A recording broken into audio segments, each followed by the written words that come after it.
Mr. Braley, do you wish to be recognized? I do. I oppose the amendment. I encourage my colleagues to vote no. One of the things we know, Mr. Chairman, is that the survivors of 9/11 have been through enough, and they should not have their rights taken away under New York state law. This amendment would strip 9/11 survivors of their rights to hold wrongdoers accountable for malpractice. And let's have a little basic education here.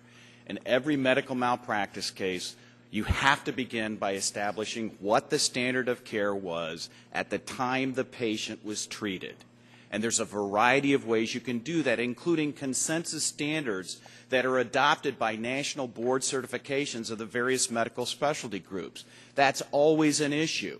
But where our friends on the other side always part company with us is that they're more than fine to say that if you meet that standard of care, then you should be shielded from any liability, even though that's always a fact issue at trial.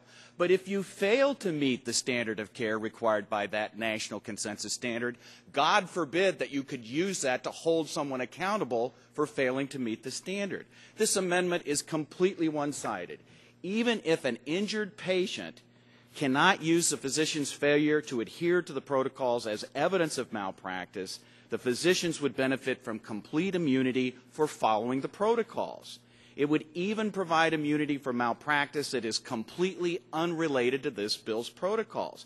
And the amendment is drafted so broadly that physicians would get immunity for any type of care arising out of the WTC program, even if it has nothing to do with the protocol.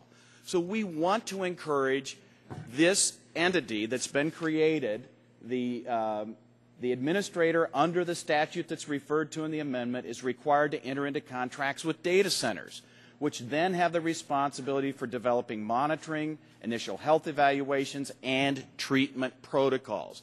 There should be a broad basis of peer review of what those protocols consist of, and those protocols will be offered, I guarantee you, as evidence on the appropriate standard of care in any claim arising from inappropriate treatment of these victims. But the bottom line is that there still should be a remedy. Those protocols could be admitted as evidence of that standard of care at the time of trial. This amendment is not the right way to take away the rights of victims of medical malpractice. Will the gentleman yield?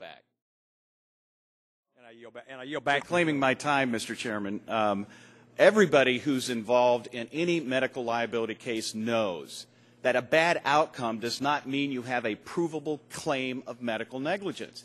And nothing in that statement attributed to the chairman in any way creates a new cause of action under New York state tort law. What we're talking about here is trying to get the best evidence to treat these deserving victims with the best known treatment response.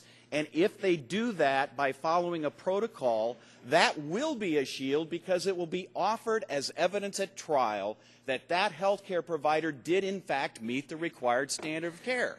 And that's why this amendment is unnecessary and it should be defeated. And I yield back.